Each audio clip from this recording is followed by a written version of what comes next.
Karibu sana kwenye kliniki ya afya ya mapenzi. Nakuletea mada inayosema mpenzi anayejisikia unambana hadi haoni raha ya mahusiano yenu.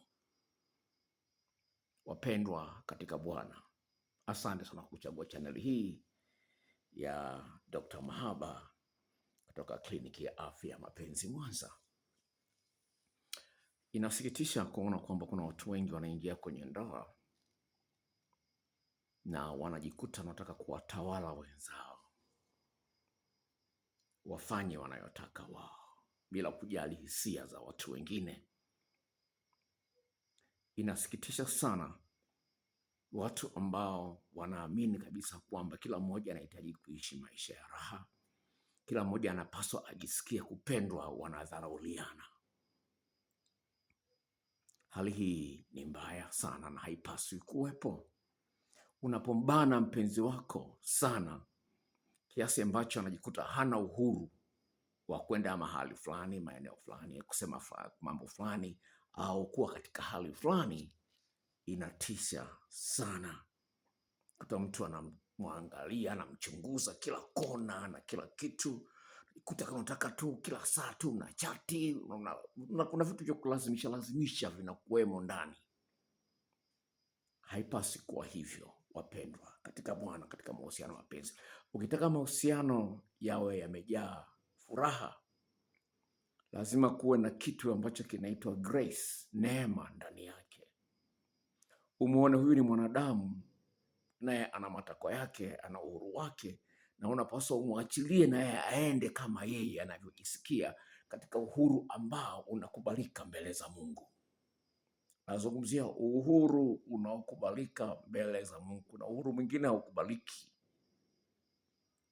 Kwa jambo la msingi sana. Sasa nikusomea meseji hii, alafu kuna meseji kama 3 au 4 hivi ambazo zitakuwa kwenye mada hii. Naona mada hii itakuwa ndefu kidogo. Sikiliza meseji hii kutoka kwa huyu mdada. Anasema, Dokta, nashukuru sana kwa kazi yako unaifanya hapa YouTube. Sijawa kwenye mahusiano ya kimapenzi zaidi ya miezi 2. Kwa sababu ndani ya hiyo miezi 2 ninaanza kujisikia kama nimebanwa sana. Naona kama vile nimefungiwa kamba au mnyororo shingoni. Ninaupenda uhuru wangu kama mwanamke, na ile hali ya kujiona kwamba nina uhuru wa kufanya ninachotaka kwa wakati ninaotaka ni kitu ambacho nakipenda. Mara nyingine naanza kujihisi labda nina matatizo mimi au vipi dokta? Najua kuna raha ya kuwa katika mahusiano ya kimapenzi mwanzoni pale mnapoanza, lakini baada ya muda ile raha ya ule uhusiano inaanza kupungua na unajikuta unafanya mambo fulani kwa kujilazimisha. Inafikia hatua naanza kumchukia huyu mpenzi na wajibu ambao anataka mimi niutimize katika mahusiano hayo. Najikuta nimechoka, najikuta nimeishiwa nguvu kabisa, lakini bado najikuta na hamu ya kuwa na mahusiano. Dokta, sijui kama ni matatizo ya kisaikolojia au kuna matatizo zaidi ya hayo ya kiroho, lakini ninachokijua ni kwamba napokuwa najisikia huru na kufuata moyo wangu, najisikia furaha sana. Moyo wangu unajaa furaha. Dokta, hapo kuna nini?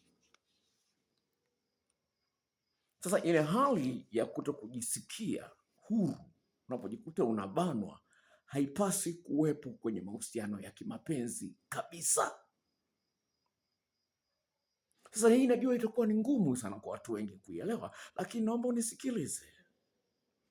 Ili mtu afurahie uwepo wako katika maisha yake, lazima asikisikie kubanwa, ajisikie na uhuru na maoni yake, mawazo yake usiyapuuzie, hisia zake usizipuuzie, uzipe heshima.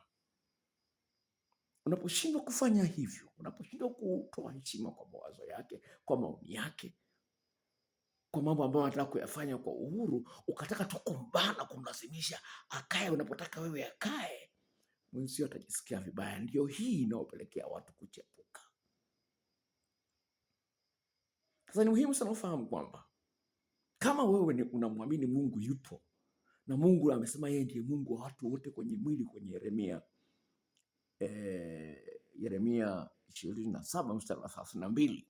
Sasa mimi ndio Mungu wa watu wote kwenye mwili. Kama unaamini kwamba Mungu anatawala huyu mwanadamu, lazima uhakikishe kwamba hivi kweli namtendea haki mwenzangu kwa kumbana namna hii. Sasa na story kama 3 kwenye mada hii ya leo. Najua mada hii itakuwa ndefu, lakini napenda kuambia kwamba kwanza anza kujiuliza, hivi kweli namtendea haki? Hivi ninavyombana mwenzangu hivi namtendea haki?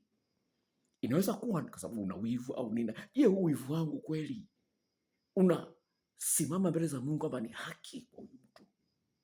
Tutaangalia kwenye mstari ya Biblia kuonyesha kwamba pale unapotenda utende haki unapaswa kufanya nini katika mazingira kama hayo.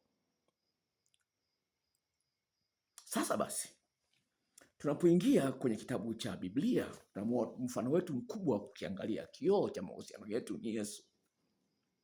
Kioo cha mahusiano yetu ni Yesu. Twende kwenye kitabu cha Mathayo sura ile ya 16. Uone Yesu alivyokataa kubanwa. Uone Yesu alivyokataa kubanwa. Sijazima simu yangu hii. Okay, nimesikia message imeingia. Okay, Mathayo sura ile ya 16. Uone Yesu alivyokataa kubanwa. Mathayo sura ile ya 16. Tunaanzia mstari wa ngapi pale? Ngoja niangalie kwenye karatasi yangu. Kuanzia mstari wa 21. Mstari wa 21 hadi wa 23. Sikiliza maneno haya kutoka kwenye Biblia. Mathayo 16 kuanzia 21. Tangu wakati huo Yesu alianza kuwaonya wanafunzi wake ya kwamba imempasa kwenda Yerusalemu na kupata mateso mengi kwa wazee na wakuu wa makuhani na waandishi na kuuawa na siku ya 3 kufufuka. Petro akamchukua akaanza kumkemea akisema, hasha Bwana, hayo hayatakupata. Yesu akageuka akamwambia Petro, nenda nyuma yangu Shetani, wewe ukikwazo kwangu, kwa maana huyawazi yaliyo ya Mungu bali ya wanadamu. Unaona Yesu hapo anavyomkandia Petro. Anamwambia Petro, nenda nyuma yangu, wewe ni Shetani. Mimi nataka kufanya mapenzi ya Mungu, wewe unasema kwamba hapana, haiwezekani. Sasa basi, mahusiano mengi ya ndoa yamefikia mahali pagumu kwa sababu watu wanaenda kwa mawazo yao wenyewe. Unapoenda kwa mawazo yako wewe mwenyewe, lazima utamkwaza mwenzio, kwa sababu hutembei katika haki. Biblia inasema kwamba hasira ya mwanadamu haitendi haki. Kwenye kitabu cha Yakobo, hasira ya mwanadamu haitendi haki. Basi kutokana na hali kama hiyo, tumwangalie dada mwingine ambaye anaonyesha wazi kabisa kwamba hali hii kweli haipendezi. Unapombana mpenzi wako, unamnyima uhuru, inatisha sana kwa huyu mtu. Hajisikii salama, anaona kama vile nakandamizwa, sitakiwi hata kupumua. Anaona kama vile nimekandamizwa kwenye koo, sitakiwi hata kupumua. Unapombana mpenzi wako sana. Sikiliza kesi hii kutoka kwa mwanamke mwingine. Anasema hivi, Dokta, nashukuru kwa mafundisho yako, yanatusaidia sana na kutufungua macho. Sasa hivi niko kwenye mahusiano ya kiuchumba na mtu ambaye namuona ana sifa zote ninazozitaka. Ananipenda, anajua kuomba msamaha, anajua kunishirikisha mambo yake, na ni wazi kabisa kwamba ana malengo mazuri na mimi. Mwenyewe ameniambia kabisa kwamba anachotaka yeye ni kuingia ndani ya ndoa na kuanzisha familia. Dokta, kwa kweli nimevutwa sana na msimamo wa huyu kaka. Siku zote nimetaka mwanaume ambaye ana uwazo wa kiwango hiki, lakini nimejikuta nimeanza kujisikia vibaya kidogo. Ni kweli nampenda sana, na nimeanza kidogo kuwasikia wasiwasi kidogo ndani ya moyo wangu. Nahisi kukaa na kuishi na mwanaume masaa 24 siku 7 za wiki, naona kama vile nakabwa shingoni.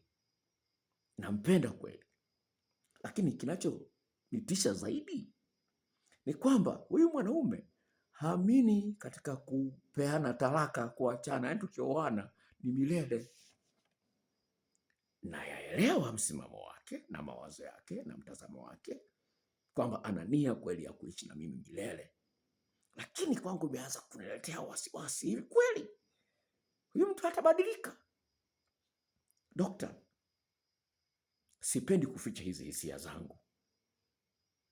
Naona nikizificha, nikizikandamiza na kuzificha ndani ya moyo wangu, zitakuja kuleta uchungu mkubwa ndani yangu. Unanisaidiaje katika hili? Unaweza kuona jinsi gani huyu mdada anavyozungumza. Ni kwamba ni kweli amempenda huyu mwanaume, lakini ana wasiwasi kutokana na historia ya watu ambao wameachana, kutokana na historia ya watu ambao wanatesana ndani ya ndoa. Ni kweli huyu mwanaume hajampa sababu yoyote ya kuonyesha kwamba bwana, mimi sikupendi, mimi nitakutesa. Hajampa mpaka sasa hivi. Lakini akiangalia dunia ilivyo, huyu kweli hatabadilika kweli? Naomba tusikilize. Kweli huyu hatabadilika? Una haki ya kuwa na wasiwasi huo. Kuonyesha mstari mwingine kutokana na message hii, nikupeleke kwenye mstari mwingine sasa hapa uweze kuona kwamba usipokuwa makini utadanganyika. Usipokuwa makini utadanganyika. Tuende kwa kitabu cha Matendo ya Mitume sura ile ya 16. Matendo ya Mitume sura ile ya 16 kuanzia mstari ule wa 16 hadi ule wa 18. Sikiliza maneno haya. Ikawa tulipokuwa tukienda mahali pale pa kusali, kijakazi kimoja aliyekuwa na pepo wa uaguzi akatukuta, aliyewapatia bwana zake faida nyingi kwa kuagua. Akamfuata Paulo na sisi akipiga kelele akisema, watu hawa ni watumishi wa Mungu aliye juu, wenye kuwahubiria njia za wokovu. Akafanya hayo siku nyingi. Lakini Paulo akasikitika, akageuka, akamwambia yule pepo na kuamuru kwa jina la Yesu Kristo, mtoke huyu. Akamtoka saa ile ile. Unaona kwenye historia hapa, Paulo ana roho wa Mungu. Huyu binti ana roho ya utambuzi, ya uganga wa kienyeji. Anazungumza maneno ya kweli kabisa. Anazungumza maneno ya kweli. Hawa ni watumishi wa Mungu, wanawaletea habari njema za wokovu. Hawa ni watumishi wa Mungu.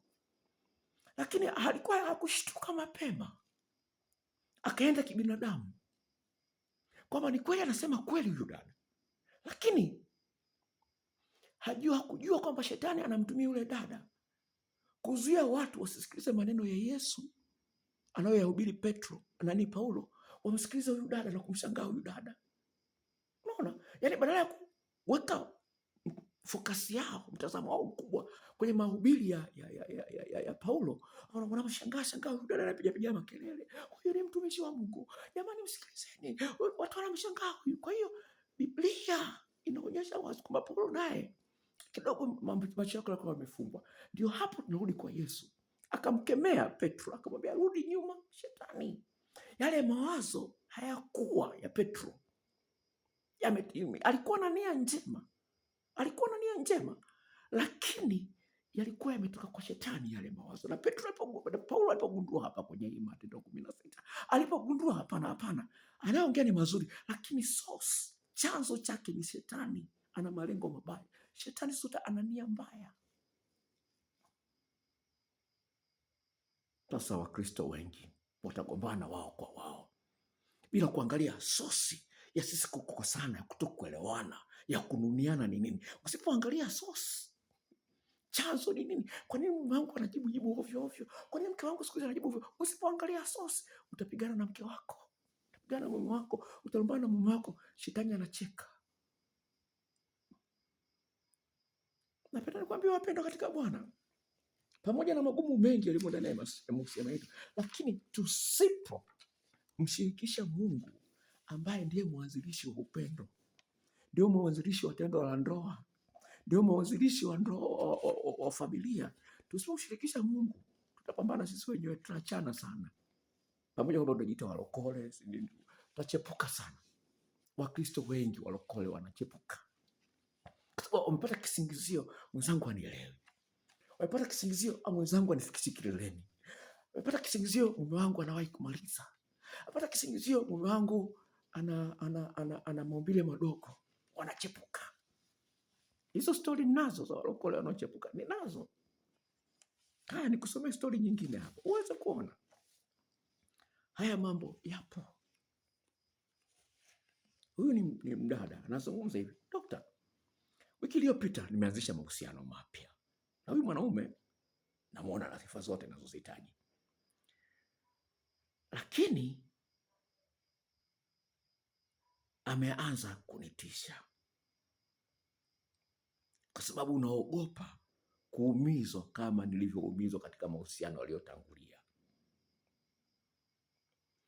Alafu nimeanza kujisikia vibaya kwa wiki nzima sasa hivi. Hii hali ya kuchatishana mara kwa mara mnachatishana, kupigana simu mara kwa mara, inanikosesha raha. Naona kama vile nabanwa vile, kama vile sina uhuru. Sehemu ya mimi kujisikia furaha katika maisha yangu ni pale ambapo najisikia niko huru kufanya mambo yangu mwenyewe. Lakini pale ambapo najikuta kwamba mwenzangu anatarajia nimuonyeshe hili, nimfanyie hili, naona kama vile nabanwa. Lazima umbusu, lazima ukubaliane kufanya naye tendo la ndoa, lazima umnyonye, lazima ufanyie hivi. Dokta, naona kwamba iko kwangu mimi tishio. Ile hali ya kwamba mwenzio lazima utimize matarajio ya mwenzio yote alionayo inanitisha. Unaweza kuona jinsi gani ilivyo ngumu. Unajikuta unabanwa. Sasa unajua jinsi gani ya kujinasua. Sasa shida ni nini? Usipokuwa na hekima pale ambapo unajikuta kweli unabanwa, kweli huna uhuru, unajikuta unabanwa, alafu ujue jinsi ya kunasua, unaweza kumkosea Mungu bila kujua na ukajiletea majanga. Sikili, napenda niongee hivyo. Pale ambapo unajikuta unabanwa, lazima ujue hapa ninabanwa kama ni sehemu ya mapenzi ya Mungu au sio mapenzi ya Mungu. Lazima ujue jinsi ya kupambanua hapo. Usipojua jinsi ya kupambanua hapo, mtagombana mpaka mtaachana au utakuwa unachepuka kujifariji. Twende kwenye kitabu cha Wafalme. Wafalme wangapi nimeandika pale? Wafalme wa kwanza sura ile ya 13. Unaweza ukabanwa ukafikiria unafanya kitu sahihi kwa kubaliana na kule kubanwa, alafu kumbe unajitengenezea majanga bila kujua. Usikubaliane na kila aina ya kubanwa. Wafalme wa kwanza sura ile ya 13. Nitasoma story ndefu kidogo, lakini nataka upate picha kitu ambacho nakizungumzia. Wafalme wa kwanza sura ya 13 kuanzia mstari ule wa 7. Mfalme akamwambia mtu wa Mungu, karibu nyumbani kwangu ujiburudishe, nami nitakupa thawabu. Mtu wa Mungu akamwambia mfalme, ujaponipa nusu ya nyumba yako, sitaingia pamoja na wewe, wala sitakula chakula, wala sitakunywa maji mahali hapa. Maana ndivyo nilivyoagizwa kwa neno la Bwana, kusema, usile chakula chochote, wala usinywe maji, wala usirudi kwa njia ile ile uliyoijia. Basi mtu wa Mungu akaenda zake kwa njia nyingine, wala hakurudi kwa njia ile ile aliyoijia ya Betheli. Basi nabii moja mzee, haya tusikilize manabii hapa. Nabii moja mzee alikuwa akikaa katika Betheli, na mwanawe mmoja wapo akamwendea akamwambia kila neno alilotenda yule mtu wa Mungu siku ile katika Betheli, na maneno aliyomwambia mfalme, hayo nayo alimwambia baba yao. Baba yao akamwambia, amekwenda zake kwa njia ipi? Kwa maana wanawe walikuwa wameiona njia ile aliyoendea yule mtu wa Mungu aliyetoka katika Yuda. Akamwambia watoto wake, nitandikieni punda. Wakamtandikia punda, naye akapanda akamfuata mtu wa Mungu, akamkuta ameketi chini ya mwaloni, akamwambia, je, wewe ndio yule mtu wa Mungu uliyetoka katika Yuda? Akamwambia, mimi ndiye. Akamwambia, basi mpendwa, karibu kwangu nyumbani ule chakula. Naye akamwambia, siwezi kurudi pamoja na wewe, wala kuingia pamoja na wewe, wala sili chakula wala sinywi maji pamoja na wewe hapa, kwani nimeambiwa kwa neno la Bwana, usile chakula wala usinywe maji huko, wala usirudi kwa njia ile ile uliyoijia. Akamwambia, mimi ni nabii kama wewe, na malaika akaniambia kwa neno la Bwana kusema, mrudishe pamoja nawe nyumbani kwako, ale chakula akanywe maji, lakini alisema uongo. Basi yule mtu wa Mungu pamoja naye akarudi, akala chakula akanywa maji nyumbani mwake.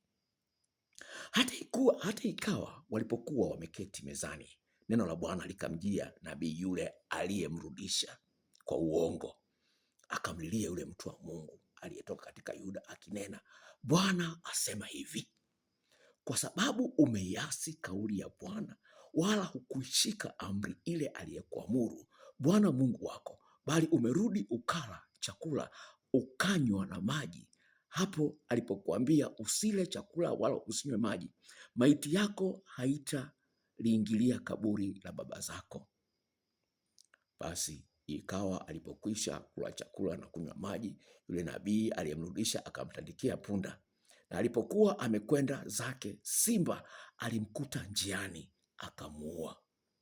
Maiti yake ikatupwa chini, na yule punda akasimama karibu naye, na yule simba naye akasimama karibu na maiti. Na tazama, watu wakapita, wakauona mzoga umetupwa njiani, na yule simba akisimama karibu na mzoga. Wakaenda wakatoa habari katika mji ule alimokaa yule nabii mzee. Yule nabii aliyemrudisha njiani alipopata habari akasema, ndiyo yule mtu wa Mungu aliyeiasi kauli ya Bwana. Kwa hiyo Bwana amempambanisha na simba, akamrarua, akamuua sawa sawa na neno la Bwana alilomwambia. Unaweza kuona ni kweli ni mtu wa Mungu, lakini mtu wa Mungu ambaye amekengeuka. Kwa hiyo usipokuwa na tabia ya kusoma neno la Mungu, pale unapobanwa utashindwa kujua hapa ni nabanwa kwa mapenzi ya Mungu au nabanwa kwa mapenzi ya kibinadamu. Ndio maana Yesu akamkemea Petro, akamwambia rudi nyuma shetani. Kwa hiyo kuna mahali napaswa ukatae kubanwa. Unaona, huyu alipobanwa na mfalme akakataa. Mfalme akamwambia sawa, nenda. Nikaja nabii mlokole mwenzie, alipombana akakubali, kisa ni mlokole mwenzie. Kumbe neno la Mungu habadiliki.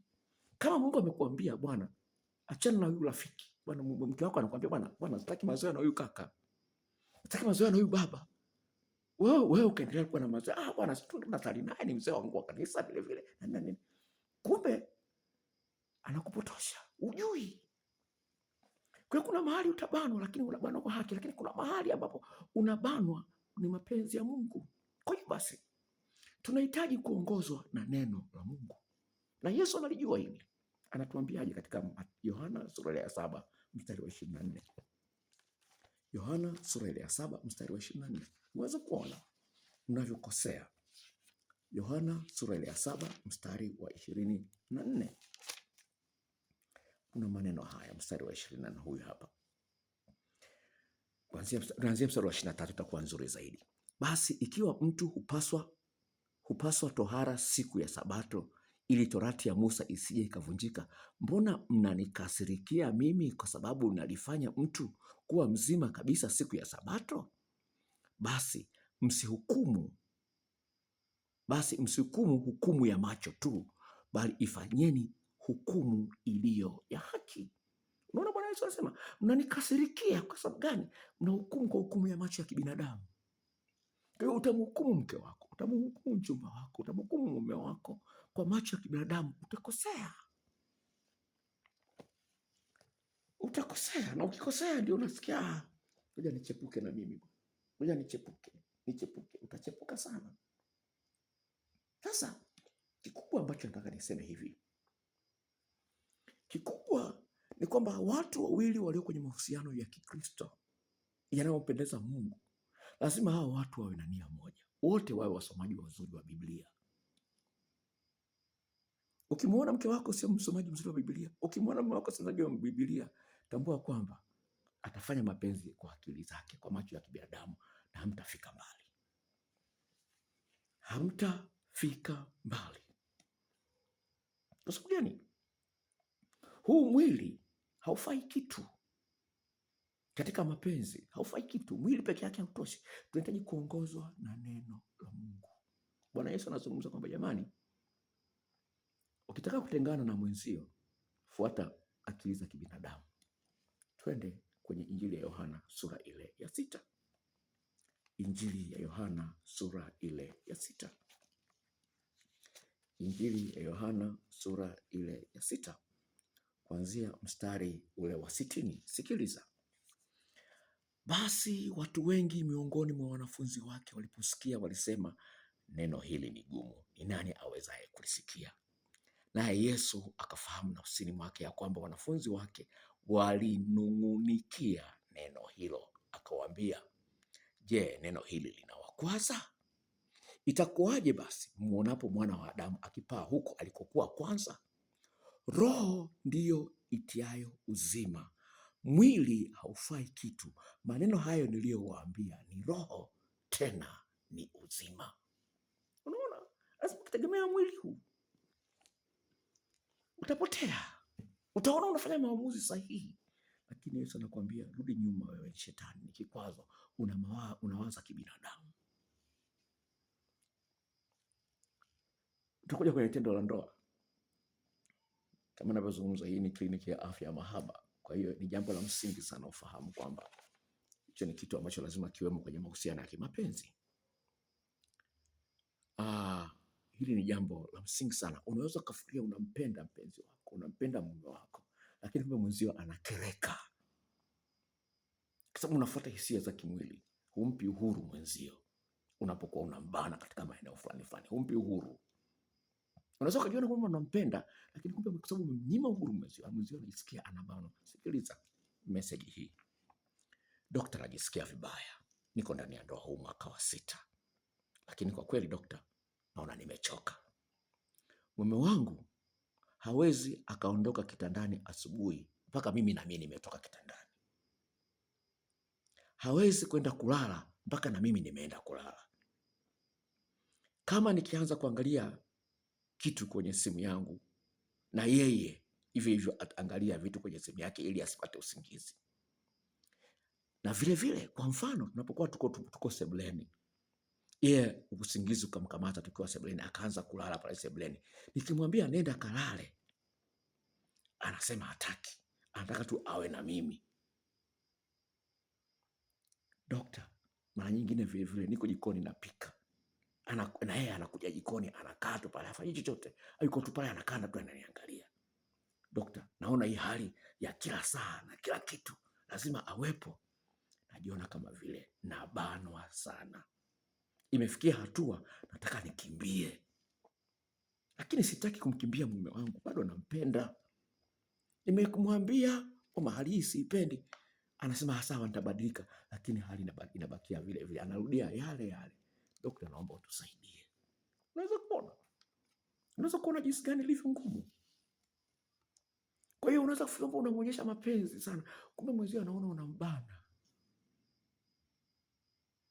Kwa hiyo ndio hapa sasa inapasa tuweze kutengeneza mazingira ya kuweza kukaa na kuongelea na kumwangalia Roho wa Mungu anatuambia nini juu ya hii hali ambayo mwenzio haipendi. Pale ambapo unaona kuna mwenzio kitu hakipendi na amekuambia, si unakasirika tu bwana, na wewe bwana, usikasirike na kwanza kujibu na wewe bwana, na kujibu majibu ambayo kwa sio mazuri. Usikasirike, kwa sababu Biblia inasema kwamba tafuteni kwa bidii kuwa na amani na watu wote, na huo utakatifu ambao pasipo huo huwezi kumuona Mungu. Waebrania 12 mstari wa 14 inasema tafuteni kuwa na amani na watu wote.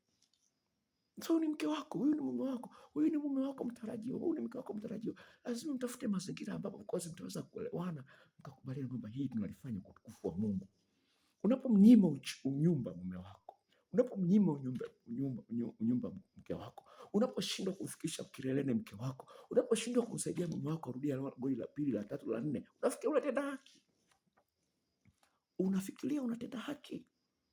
Kutokana na maneno yaliyoko kwenye kitabu cha Yakobo sura ya 4 mstari wa 17, utende haki.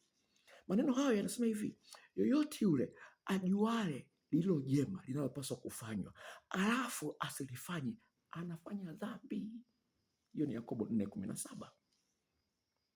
Kwa hiyo lazima uangalie mwenzio asisikitike, asikose amani kwa sababu hajafikishwa kileleni.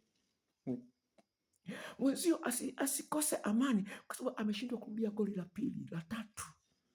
Uhangaike kwa ajili yake. Na kama hujui mambo ya kumsaidia mume wako arudie goli la pili, la tatu, ndio hii channel ipo, nazo video na majarida ya kusaidia katika hayo. Lazima uingie gharama na uza kwa shilingi 10,000. Kwa sababu gani? Mwanaume anaishia goli moja anakuwa hajamaliza hamu yake ya tendo la ndoa. Upende usipende, hiyo ni sayansi. Na kama hajamaliza maana yake atatafuta mchepuko. Kwa hiyo hilo jambo la msingi sana. Na mke ambaye hafikishi kileleni, kwenye ndoto anaota anafika kileleni, lakini akifanya mapenzi na mume wake hafiki kileleni. Mwanamke mmoja akaniambiaje, daktari, mpaka natamani ndoto ijirudie. Huyu mama anaongea naye kutokea Morogoro, ana miaka 43, yuko ndani ya ndoa. Anasema toka nimeolewa sijawahi kufika kileleni daktari. Toka nimeolewa na watoto 3 sijawahi kufika kileleni toka nimeolewa. Yuko ndani ya ndoa. Anasikia tu marafiki zake wanazungumzia. Sasa kanisikia hapa kwenye YouTube. Anambia daktari, na mimi nataka kufika kileleni. Nasikia tu wenzangu wanazungumzia. Sasa hii ni tishio la ndoa. Mti mzuri unazaa matunda mazuri. Sawa? Mti mzuri unatoa matunda mazuri. Kwa nini mke wako afiki kileleni? Wewe ni mti mbaya. Kama unajitia mlokole, unafanya dhambi. Sasa napenda niwaambie hivi. Jambo lolote lile ambalo linamkosesha amani mwenzio limetoka kwa shetani. Jambo lolote lile ambalo linamkosesha furaha mpenzi wako, mume wako, limetoka kwa shetani. Na Biblia inasemaje? Mpingeni shetani na yeye atawakimbia. Tumalizie na Yakobo sura ile ya 3. Yakobo sura ile ya 3. Tumalizie na Yakobo sura ile ya 3. Kuanzia mstari ule wa 13. Sikiliza maneno haya mpaka ule mstari wa 18. Ni nani aliye na hekima na ufahamu kwenu? Na aonyeshe kazi zake kwa mwenendo wake mzuri katika upole wa hekima. Lakini mkiwa na wivu wenye uchungu na ugomvi mioyoni mwenu, msijisifu wala msiseme uongo juu ya kweli. Hekima hiyo sio ile ishukayo kutoka juu, bali ni ya dunia, ya tabia ya kibinadamu na shetani. Maana hapo palipo na wivu na kubanana na ugomvi, ndipo palipo machafuko na kila tendo baya pamoja na uchepukaji. Lakini hekima itokayo juu mbinguni kwanza ni safi, tena ni ya amani, ya upole, tayari kumsikiliza mwenzie na maneno ya wenzie, imejaa huruma na rehema na matunda mema, haina fitina, haina unafiki. Na tunda la haki hupandwa katika amani na wale wafanyao amani. Je, wewe unafanya amani katika ndoa yako? Katika mahusiano yako unafanya amani? Katika maeneo yote unavyoongea na mke wako, unavyoongea na mume wako, unafanya amani? Unaheshimu hisia za mwenzio? Unaheshimu uhuru wa mwenzio? Kwa nini unambana mwenzio mpaka anakosa amani?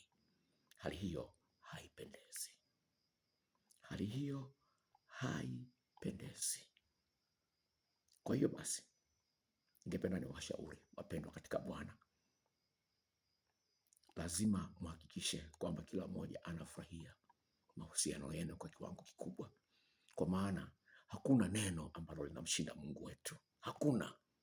Hakuna neno linalomshinda Mungu wetu. Na Bwana Yesu akasema yote yawezekana kwake aaminie.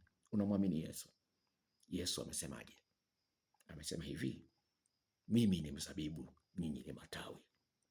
Kama vile tawi haliwezi kuzaa matunda lisipokaa ndani ya mzabibu, kadhalika na nyinyi hamwezi kufanya neno lolote pasipo msaada wangu. Tumuombe Yesu atusaidie tuweze kudumisha mahusiano yetu yakiwa yamejaa furaha, amani na uchangamfu. Mpendwa katika Bwana, kama unaangalia video hii kwa mara ya kwanza, tafadhali sana subscribe, share na marafiki zako. Waeleze juu ya channel hii waweze kujifunza mambo mengi na ya muhimu sana katika ndoa zao na Mungu.